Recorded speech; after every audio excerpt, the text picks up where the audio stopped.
Min Halim SH merupakan pengusaha keturunan Tionghoa Sumsel yang sukses bergerak di bidang perkapalan atau kapal cepat dengan nama Express Bahari. Kurmin memulai usahanya dari nol, di mana pada tahun 1990 dia hanya mempunyai satu buah kapal cepat. Seiring waktu dan dengan ketekunannya, akhirnya Kurmin kini telah memiliki 48 kapal dan berbagai usaha lainnya. Memang sebagian juga ada yang seperti itu karena mereka tidak tahan, tidak telaten, tidak telaten. Bisnis namanya ditelatenin. Saya mulai bisnis kapal 30 tahun yang lalu, ya mulai dari nol saya. Iya, gue tidak nyangkut 30 tahun. Iya, mulai dari nol. Sekarang berapa jumlah kapal yang kecil? Tidak banyak, Pak Lucy nambah. Kalau 48 kapal banyak deh di Indonesia. Dari mulai berapa kapal kita buka? Siko lah. Tahun 90 itu mulai siko itu lah kapal gitu. Tahun 90 itu ya? Ya, semuanya namanya bisnis, semuanya pasti ada pasang surutnya.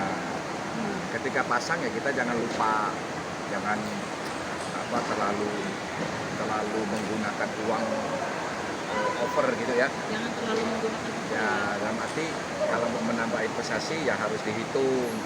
Ngambil investasi itu ngambil dari keuntungan yang ada, misalnya setiap tahun kalau ada untung 100 juta, ambillah 20% untuk tambahan investasi, boleh 20% aja.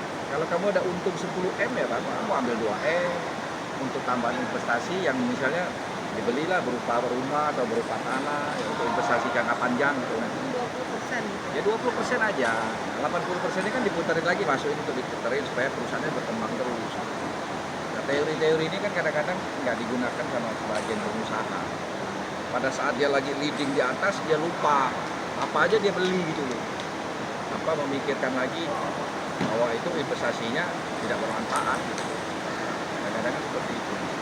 Oh, kalau dalam membangun usaha itu kita lihat ya kok ya bisa Koko ngambil dikatakan untung itu sampai berapa bulan tuh? Kenapa? Kalau dalam berusaha bisa dikatakan untung itu sampai berapa bulan kalau Koko pribadi Kalau sendiri? kita buka usaha sebenarnya dilihat dari jenis usahanya kan ada yang kecil, sedang, besar. Oke, Kalau kita bicara kecil biasanya 2-3 bulan sudah nampak ada keuntungan. 2-3 bulan ya. Ya kalau usaha kecil gitu kan ya, yang usaha-usaha kecil. Tapi kalau usaha menengah itu udah hitungannya nggak mungkin bulan, tapi hitungannya 2 tahun. 1-3 tahun gitu. Bisnis yang lebih besar biasanya 3-5 tahun. Kenapa?